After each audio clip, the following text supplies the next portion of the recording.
Welcome back to another discussion about sweater knitting. In this session, we're going to be knitting full yoke sweater from the top down, and it's based on an old pattern. I have the original here.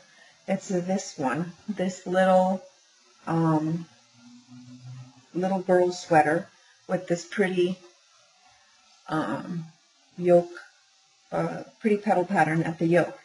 Now, you can tell from the picture that the sweater comes right up to the neck there, right up to the neck. And that's because this is a traditional full yoke sweater, which the top of the sweater, when we're working it top down, is actually a circle. We're working in a circle, right? And we were dividing the sections for a sleeve, and then back and front. So, and the neck would be here. So it's a donut. We're working in a circle. And it doesn't matter if you're working around and around in a closed circle or if you're working back and forth for a cardigan. So the divisions are pretty much the same, which means that if I were to bisect this in half, this half would pretty much be the same as that half. And because the human body is not shaped exactly the same front to back, and when you look at the human body, here's an arm, right? And then you swing over to the front. The back of the body goes down further than the front. So our armhole in most sweaters, and actually any sewn pattern, is like this.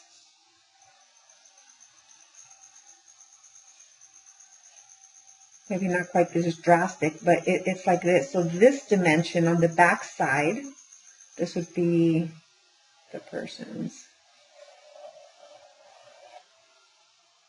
right? And here's the neck. So the back side versus the front side. This measurement, if you were to take your tape measure and put it here and go down to your armpit, is going to be a longer distance than taking from the front of the neck and going down to the armpit. Usually it's 1 to 2 inch difference.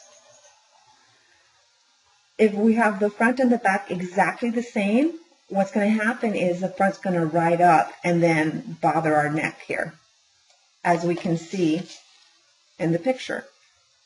It's like way up into the neck. So we're making an adult version of this, a pattern that I've redesigned and rewritten. And what we are going to do to facilitate this problem, to get a better fit, we're going to shape the sweater with short rows so that there's more rows around the arm and the back of the sweater than in the front. So what this is going to accomplish is it's going to lower the front neckline and make a more anatomically shaped front yoke and neckline. So it looks better, it fits better, it's more comfortable to wear. And so adding these short rows is not going to affect the pattern other than improving the fit. Okay, so where do we put them? The short rows are placed just before the patterning, the yoke patterning. So our yoke patterning is here. Right? So if I were working from the bottom up, I would work the body of my sweater, and I would work my 2 sleeves and join everything together. And then once I join everything together, then I would incorporate my short rows into my circle before I start the patterning, making sure I have maybe 1 or 2 plain rows so that this shaping that's going to be happening is unobtrusive.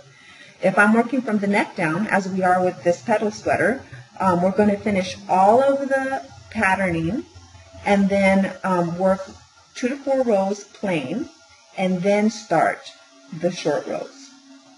And then keeping in mind that while we're doing all of this shaping, we still want to make sure that our total raglan depth from here to the neckline, total depth, is 25% of the chest circumference.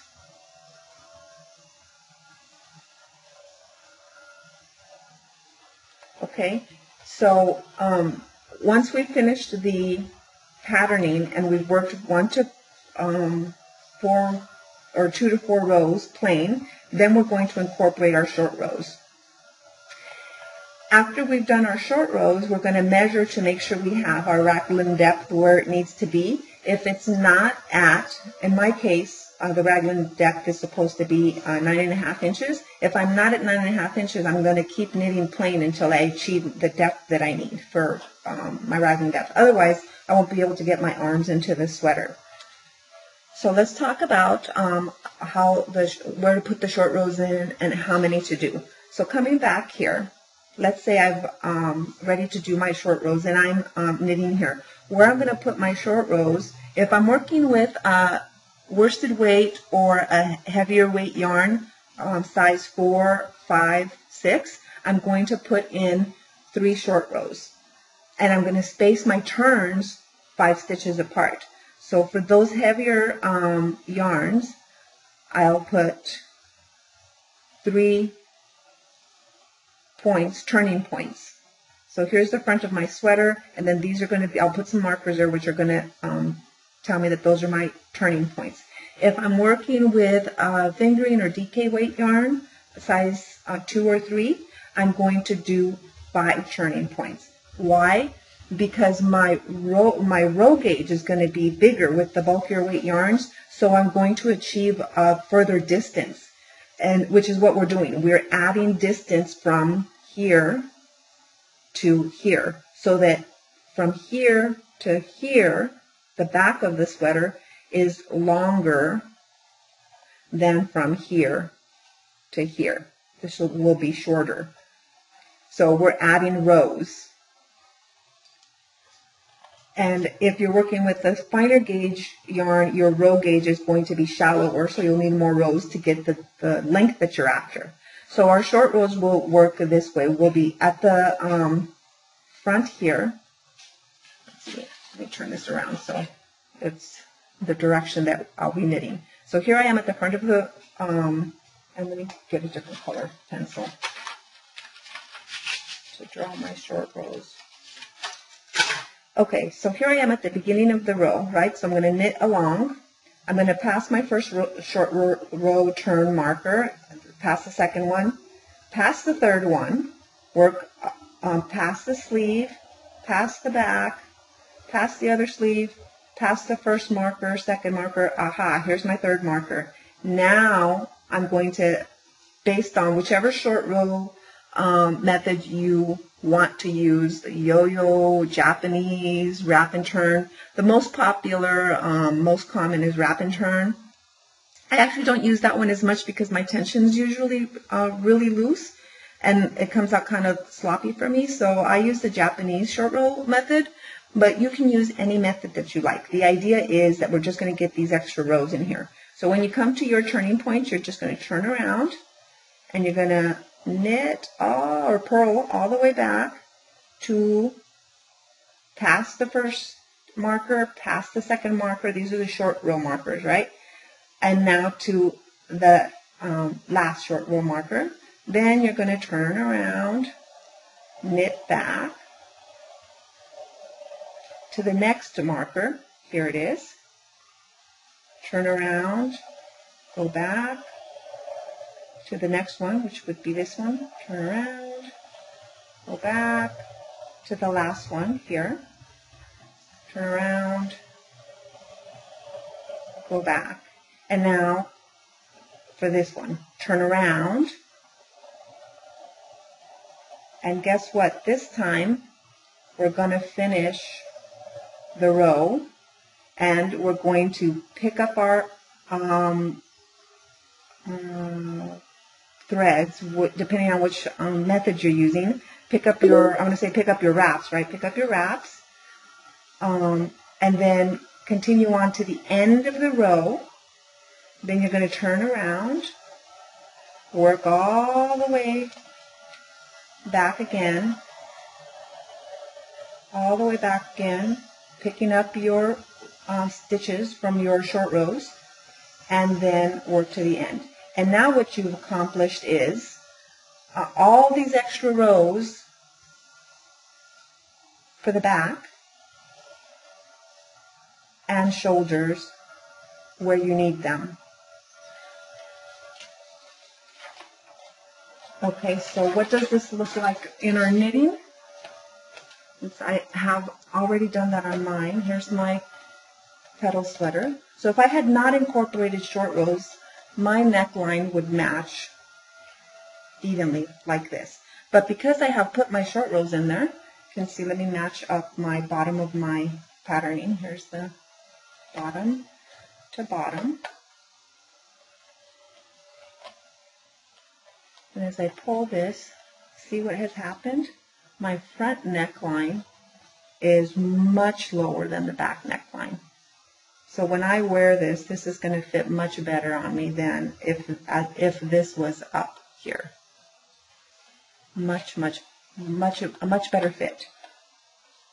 And the short rows, pretty invisible. Here you see how there's a shorter distance between here and a much longer distance from here to there.